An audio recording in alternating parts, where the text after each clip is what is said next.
Mukul, hi, good to have you with us. Hi, Ashu. Very good morning. How are you? Good morning, Mukul. Mukul, I'm doing okay. I hope everything is good at your end. You were the HR leader at CJ Darcl. I hope everybody in the team, everybody in the office, and a very large distributed workforce that you have is all safe and fine and Yeah, vaccinated. yeah, absolutely. So I think I hope everybody is keeping fine at your end as well, in your family Yeah, and otherwise as well. they are, Mukul. In our Everybody's organization, at least, yeah, I think all of us are fine.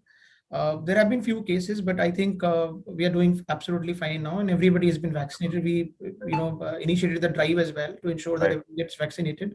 right. But I think by now we're just some few hundreds of people who are left. Like 150 people, or I think the rest Right. everybody Interesting. is Interesting. good. Yeah. Mukul, this is an exciting discussion, right? That I'm looking forward to, and given that you are into logistics, right, which has been very, very integral, and I think there's a renewed, respect and realization that I think we as citizens have, for logistics as a business, right? This is a business that never came to fore. This is a business that existed, right? But I think the role that logistics has, for example, played, right, in the COVID times has been absolutely smashing and phenomenal, right? I think with all the disruption that had happened, it's been very, very significant in that sense, right? And I think going forward, this is something which is going to become all the more relevant, right? Given we're talking about a very different shape of economy, right? And the workforces are getting distributed, dispersed. D2C economy is kind of emerging and stuff like that, right? So I think the role of logistics in the entire scheme of things is going to become a lot more sharper. And I think in that sense, the requirement of people is also going to become very, very different and dynamic, right? So I think this becomes a very important session in that sense. Mukul, before we dive into the session, right? You've been a working professional, right? You've worked in many, many roles before, right? You've been, instrumental in working with larger enterprises, and you've also worked with mid-sized companies, right? And that brings in a very different perspective and an experience in your, in your career. Tell us a little more about that, and then we dive into the session, which is focused on, the logistics for future. Yeah. So I have been HR professional for almost 20 years now, Right. and I think I've started, and I've been very fortunate to have started my career with such companies wherein it has given me a kind of a accelerated growth Right. in terms of, primarily in terms of the kind of profile which I've managed. Right. So started off my career with Mafoy, and worked with Hewitt, companies like Hewitt, Reliance Right. Capital, and Apollo International. So having worked with some very good brands, and that too, more importantly, in most of the organization, I was a part of diversified workforce and diversified businesses. So I barely remember any organization where I've handled just one single business. So there were minimum five businesses which I've handled, so which has given me a lot of exposure in terms of different set of industries. Right. So I think that has been a very good journey. And after that, Right. I've been an entrepreneur as well. Right. And so I've been serving the MSMEs and SMEs as well. Right. I had my own startup as well. So I think it has been a wonderful journey. It has given me a lot of exposure and grown me as a professional. Wonderful, wonderful. Mukul, I'm going to move into conversation around C Russell, right? And with what you do, right? So just take us to how large is the group, right? What's the construct of the group? How many people are working? What's the core area of focus, right? When it comes to the line of business that you are in. Yeah. So CG Darcl, it's a more than 5 decades old group as such, and we, as of now, we are a 3,000 crore company, Right. and the vision is to become 12,000 crore company in the next 6-7 years, Interesting. right? And we have a workforce of almost 4,000 people spread across pan India, Right. and we have got some five six key offices. Hmm. Gurgaon, we have the corporate office. There are five key offices, Right. and then 200 plus branches Interesting. across India, right? So we have got, in terms of the clients, if you talk about, we have got more than 2,000 clients, and some of the very, very, important clients and eminent clients which we have on the Right. list as such, Hmm. right? So I think it's been we have been trying, to create, and we have been a number one FTL player, which is a full truckload, business, our number one FTL player in the Indian market. Now, the vision is to become the number one logistics company in India. As such, Interesting. so we are moving towards the total logistics service Right. provider. So we are getting into other business as well. Interesting. I think that's a lovely aspiration to have, right? And I think that's a like I said, right? It's a lovely aspiration to have, and I think the need for logistics, I think, is growing, right? Mukul, I'm going to take a step back, right, and I'm going to discuss a little more about 2020 in terms of what has happened, right? And I think it's been a very unreal year, right? I think none of us were prepared for it. I think our business processes were not set for it. It's been a very difficult year in that sense, right? And I think it's also changed the requirement of people that we're going to need. Okay. I think you're going to need people who are, in terms of education, something, very superior, right? In terms of understanding of digital, very, very superior, right? How do you see that particular, aspect playing out in the future, right? So, when you talk of, say, a CG Darcl in a post 2020 or post COVID environment, right? How do you see the people strength, right? How do you see that shaping up? Uh, see, I think the coronavirus, the pandemic has actually tested the readiness of most of the companies, to Right. manage the crisis, and it has actually changed the work, the way people Right. have been working, or the organization we have been working forever now, Right. right? So because nobody is sure, what's going to happen now, Right. right? So as you rightly mentioned that the way now the kind of workforce which we used to have earlier, or maybe which we were focusing on, now the shift has already been, it's already there, Right. right? The primary focus is on hiring the qualified professionals, much more Mhm. qualified professionals than we were hiring earlier, as Right. such. Much more competent professionals, which we were Right. hiring earlier, right? Mhm. People who are tech savvy or tech oriented, who are, who can easily use the tech oriented solutions, Mhm. right? So because the kind of situations or the ecosystem probably we are getting into now, and I think it's very, very important that you have the competent professionals, you have the qualified professionals, take you to take you to the next level. Right. We are on a journey, as I said, that from 3,000 crore to 12,000 crore. So Mhm. to take us to that 12,000 crores, I think we need much more competent and qualified professionals. And with the ecosystem changing, with the environment changing, with the way the clients have been responding to us, the faster, the fast response which they require from us, the expectation which they have from us, right? To meet those expectations, we need a far, far, far better workforce and the systems within the organization, even the infrastructure as such, right? To Interesting. respond to them, Interesting. as per their aspirations. Interesting. Mukul, I think the role of leadership has also kind of changed, right, across organizations, and I think it's going to become, and I continue to sort of rave about it. I continue to talk about it, right? It's going to become more of a mentor role, right, rather than a boss's role, right? Mm. Or I think that framework is going to change, right? It's going to need a very different kind of, intelligence, right? How are you sort of working to shape that up? So, in terms of development of leadership, as you rightly mentioned, that it requires a different level of leadership as such, Sure. right? And of course, managing professionals, managing highly qualified people requires different level of competencies as well, right? So what we have done is we have divided our initiatives into two different parts. One Right. is how are we working on the existing workforce, and second is Mhm. the what sort of workforce are we hiring, the new Right. workforce, right? Right. So if you talk about the existing workforce, I think periodic training of the personals is very, very important, has become of utmost importance. Any Mhm. which ways we were doing it, Right. right in the beginning, but the focus has been more now. So we have Mhm. been periodically training all our people, all our personnel, right from the operational level people, the ground level people, to the staff, to the leadership team. But Sure. however, suddenly the training budget has gone up. The Right. focus has been shifted to a lot of training programs, the structured training programs, Right. building the capabilities within the organization, competency development for higher roles, job rotations.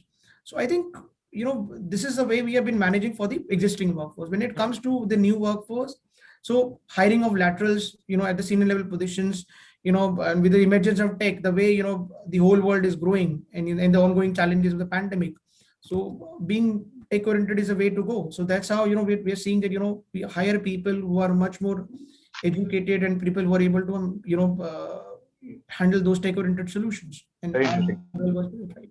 Very interesting. Mukul, I think, also what has happened around this time is that, this has not been a best of times, right? Because, while of course organizations have kind of grappled, people have grappled at a personal level, right? Because of, the exigency that sort of we witnessed, right? And I think COVID was unreal in the sense that it touched everybody, right? If not in the first wave, second wave, for sure, right? I think it's touched us, each one of us, right? Everybody, in that sense and way. This has been a very, very difficult time, right? To maintain the enthusiasm and momentum, right?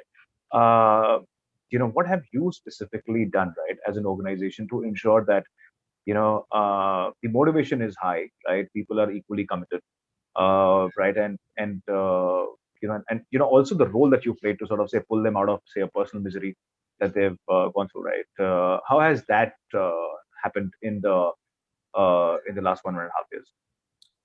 Oh, see, in the tough times, the most important thing is that you need to be there with people. To Sure. be just be with people, right? Right. So we have been through we have seen this. There have been fatalities. In our employees' families. And there have been cases. People have been suffering from vaccine.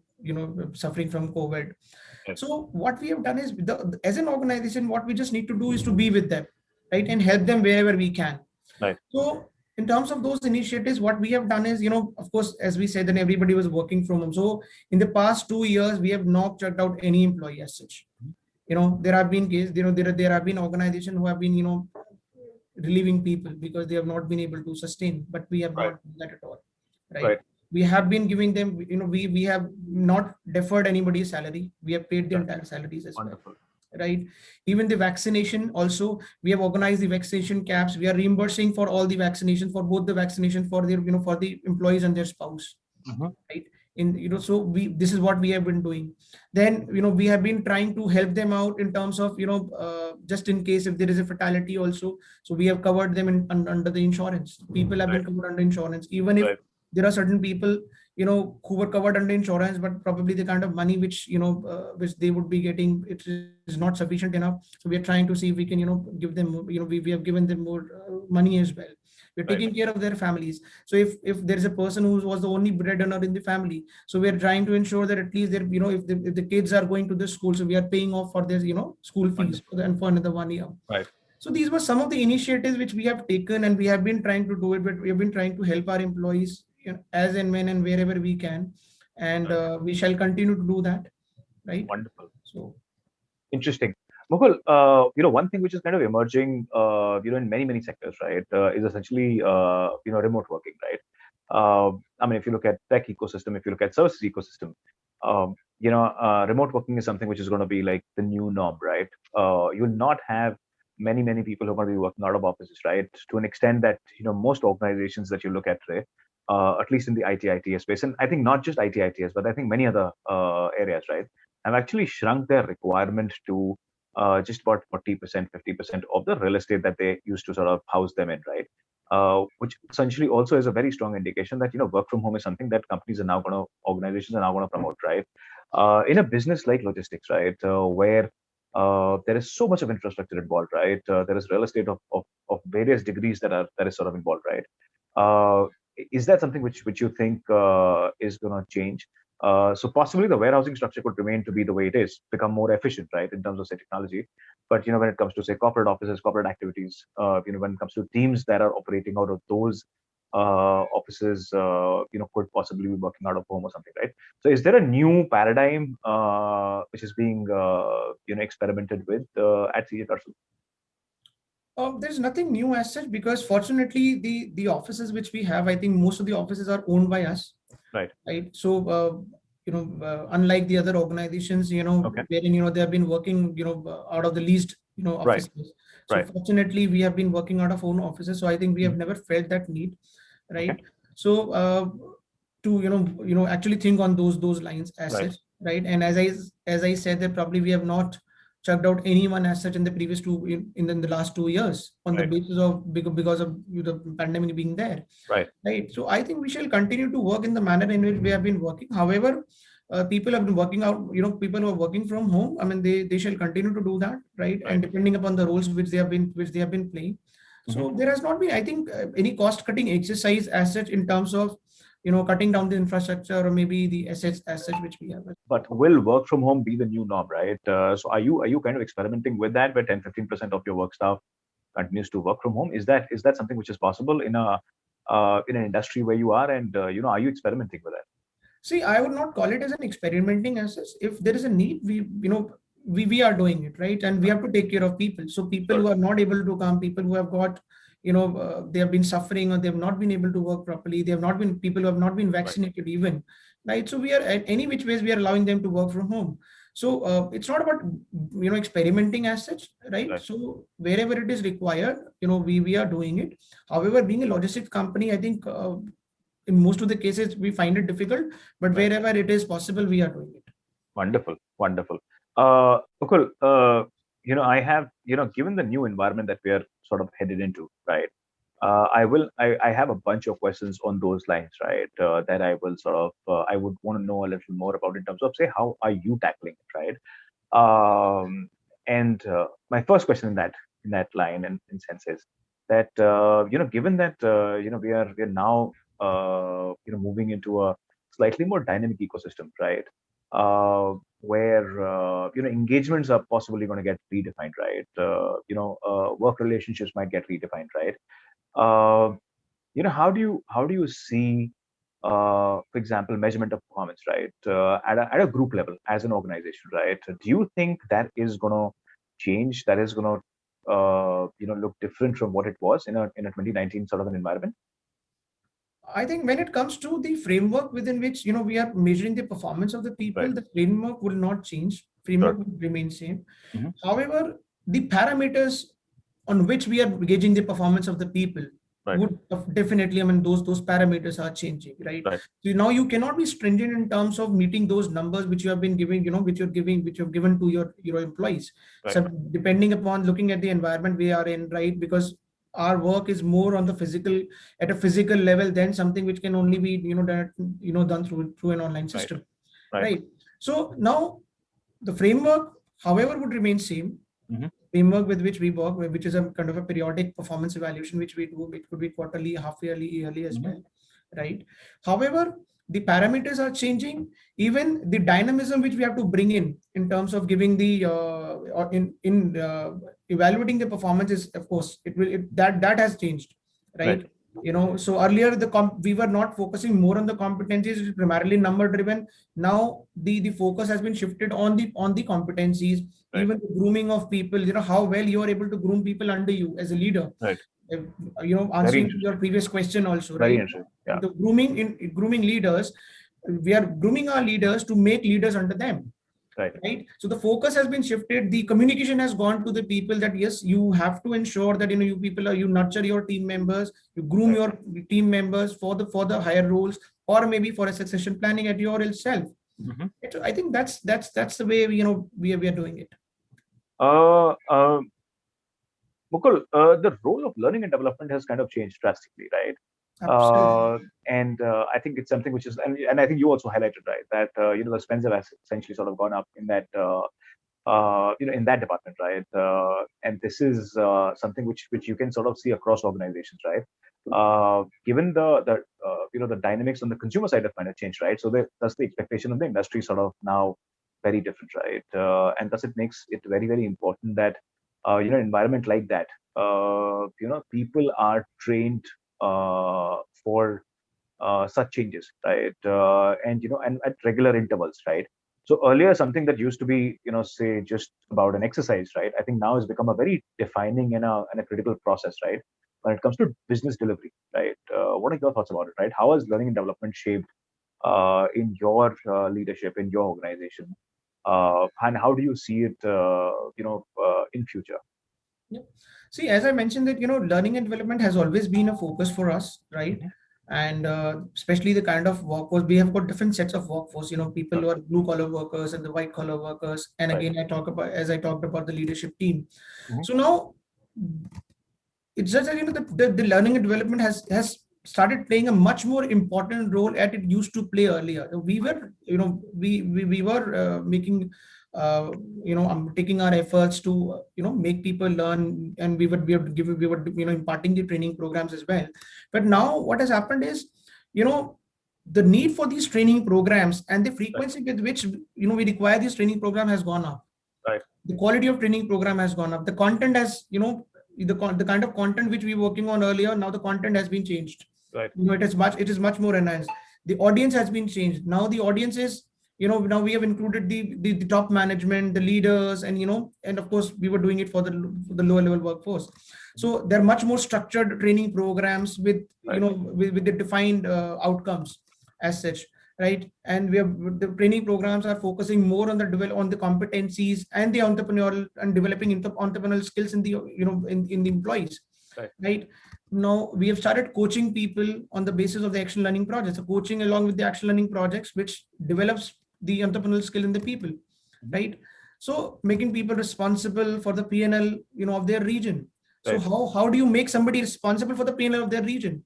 Probably, just through the training program, by instilling the growth mindset in them, right? So that's how we have been focusing on the training thing, and the content has changed, the audience has changed, the focus is more now. The budget, as I said in my previous, in an answer to the previous question, that budget has gone up. So I think we've been taking a lot of steps in ensuring that we all of us ensure that our people grows, and the competency level in the within the organization at every level grows. Wonderful. Mukul, I think every organization now today is sort of changing shape, right? And they're either becoming a tech organization, or tech is becoming a very significant part of whatever they do, right? And I think COVID has largely been kind of single-handedly responsible for such a such a push adoption, right?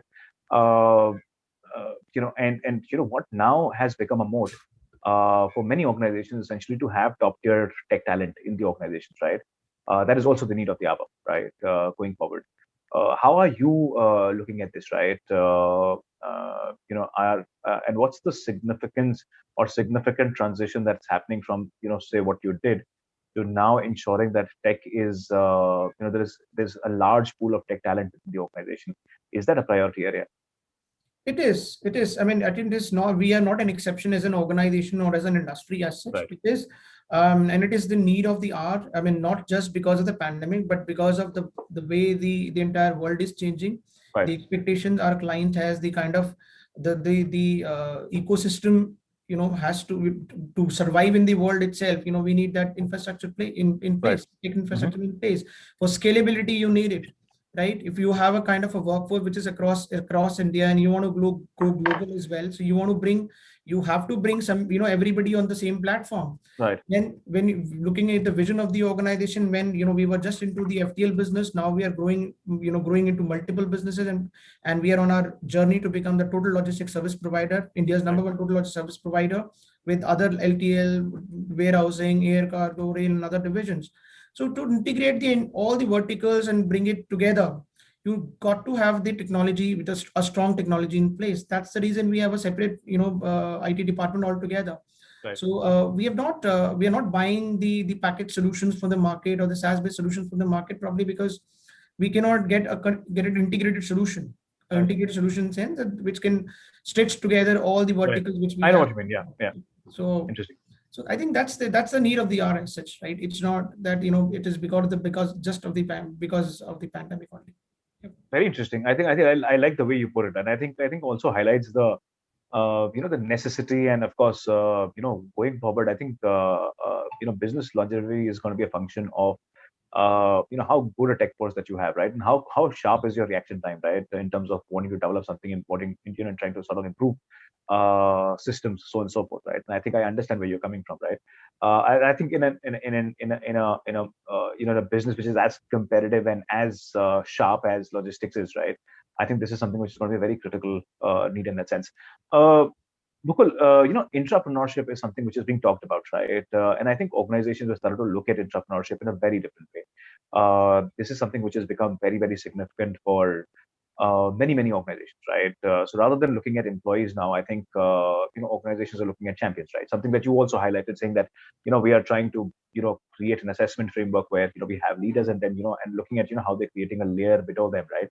In terms of people who can participate in the progress of the company in a different way, right? Tell me a little more about it, right? Is this something that is institutionalized right now? Is there a process that you have around it? How are you identifying the next layer of leaders for the organization? Yeah, we have already created a kind of a process and identified the different set of workforces Sure. and divided the entire workforce into three different buckets. So one is the leadership team, second is the middle level management, third is the lower level lower level people. So we have different set of initiatives for different set of people. Like for example, talk about the leadership team. As I mentioned that we have started working on the we are providing coaching to those people. There are individual coaches to the leadership team, and along with that, along with the coaching, there are the action learning projects, right? So they're working while they're working on their the project which are contributing to the overall growth of the organization. They have been coached by individual coaches, and then which help them in building in reaching their goals much faster, and at the same time make them more competent, right? For the middle level management, we are conducting the assessment and the development centers. So if you know that this AC and DC exercise actually enhances the competence, first of all identifies the competencies which needs to be developed for the people to reach the next level, and then on the basis of the competencies identified, we work on an individual development plan. Third, for the last level, level of the workforce, we are organizing the operational level training and the behavioral training. So the trainings have been divided into two different parts. So operational level training, the way they have been operating on day-to-day basis, and the behavioral training which can develop their behavioral competencies. Right. So that's how we are doing it, right? To develop. Very interesting. Very interesting. Mukul, I think one thing which is very important, right, is to ensure that there's a culture, right, and there's a culture, which is built around the core, say objectives or the core vision of the organization and stuff, right, and also what is important is that this helps you sort of retain talent, preserve talent, right, nurture talent, right. What's your thought on that, right? How is culture? How important is culture going to become, right? Going forward, given people are not say operating in a limited environment, a lot of people are working from home. Uh, how important do you think will the cultural aspect become of an organization to ensure that you continue to attract the best talent and and most importantly you continue to retain the good talent that you kind of nurtured and worked with in the process, right? What is the changing role of culture in the new normal? See, culture is, if you see, culture is a combination of multiple things. So culture is, and it always flows from top to bottom. It flows from the way you look at the organization, the way senior management look at the organization, the leaders all look at the organization, the way they, the way they want the organization to, move forward in a particular direction. That's how the culture is being built. So when I say culture is a combination of multiple things, it's communication, the policies, the practices which you have in the organization, right? How employee friendly are you? Especially in the times of need. I mean, are you there with the employees? And you stand by them, right? Taking care of their families, taking care of ensuring that if they are in if there is a problem in their family, at least you're there, right? So I think it all depends upon organization to organization. I would not say that pandemic will have a larger impact on the culture of any organization, because when you have a value system, you have your principles are defined and people are, we are working on those principles we are adhering to the value system which we have in the organization. It's not going to have an impact on the on the culture of the organization. You have to communicate really well. Of course, the communication has played is playing a very important role nowadays, because as you mentioned that people have been working from home, and and of course we have a diversified workforce spread across the organization. The communication has gone up, right? Communication, timely communication, so whether right or wrong sense, whatever we are doing, a positive thing or a negative thing, but it needs to be communicated properly, right? So that you gain the trust of the employees. They trust you, they believe in you, that yes, you are there and you're taking care of them. I think these are the pillars for developing culture in any organization for that matter. And we have been trying to be fair to it. That's the only thing which I can say. No, I think one thing that I particularly like, and I think this is a very important point, and which kind of highlighted, Mukul, is around communication, right? I think there is the need for communicating is become so much more important, right? I think communication has become extremely relevant in these times, right? And I think something which used to be a latent exercise, right? In many organizations, I think startups are built differently, right? But I think traditional organizations, communication was something which used to happen in a very certain form and way, right? And I think that has really changed, right? I think that that entire sequence of activities, and I think it's become a little more proactive, right? And I think leaderships also realize that they not need to be out there; they need to be communicating with people, so that there is a certain comfort, right? And people can continue to focus on their core, jobs, right? And I think delivery is not kind of disrupted, right? So I think I kind of completely agree with what you're saying, right? That the need for communication has become very, very sharp. Uh, Mukul, as a business leader, as an HR leader, right, who's been out there, who's really seen transition, right, across many phases, right? This is a very, very important phase. What do you think, are some of the key factors that every HR leader should look at, right, and every business leader, more important, should look at, right, around people and culture in an organization? So, what will be your top three picks in that sense? Um, if you say, when it comes to the culture building, as I mentioned, I think we need to build the employee friendly policies, which is very, Right, very important, right? And right, see, there has to be an intent for people to take care of employees. right, Many a times, what we say does not reflect in, what we intend to do does not reflect into our actions, right? So it is very important for the leaders that what they say, if they have an intent, that need, first of all, they need to show that intent, right, and then it needs to get converted into the actions as well, right, right? So many times when it comes to the intent, it's there, but when it comes to the actions, probably it's not there, right? So that's a very first part. right, Second, I've just mentioned that communication, keep on communicating with your people. It's very, very important, that you communicate well, communicate timely, right? Groom them, train them, you know it's very, very important. These two, three, four things are very, very important. Third is to develop people for the next level competencies, next right. level roles. If you develop people for the next level competencies, next level roles, I think you can reach any level. I mean, there's no way that people, it's only people who can help you in Right. taking you to the next level. So I think these two, three things are very important. Very interesting. Mukul, my last question to you in this conversation. I have thoroughly enjoyed my conversation, right? I think this was crisp, sharp, very to the point, right? My last question in the process, right? Today India is going through a very different kind of a curve, right? As a country, today employees, right, and workforces are now becoming part of they're becoming a stakeholder in the value creation that is happening, right? In many enterprises. Uh, do you think, or let me put it this way, right? How important do you think is for organizations which come from which have operated for many years, right? How important has it become to ensure that employees are essentially they become part of the value creation process, right? Do you think there is this is going to become the need of the hour going forward, where they are part of while they are part of the growth that the organization is has kind of achieved. Uh, do they have to become? Do they get incentivized in the process, right? Do they become part of the value creation process? How important do you think that has become in the current time? I think it has been very important right from the beginning. So current times does not impact it as such, I think.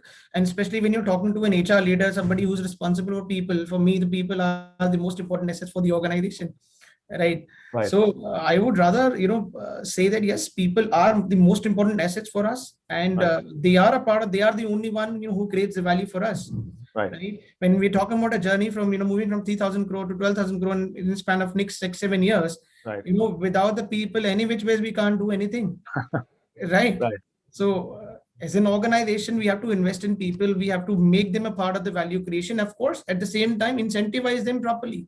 right, So we have created, when we have a vision, when we have the goal in front of us, we are aligning all the goals and the goals and objectives of every individual, right from starting from the leadership to team to the middle level management to the right, lower level management with the organization's goal.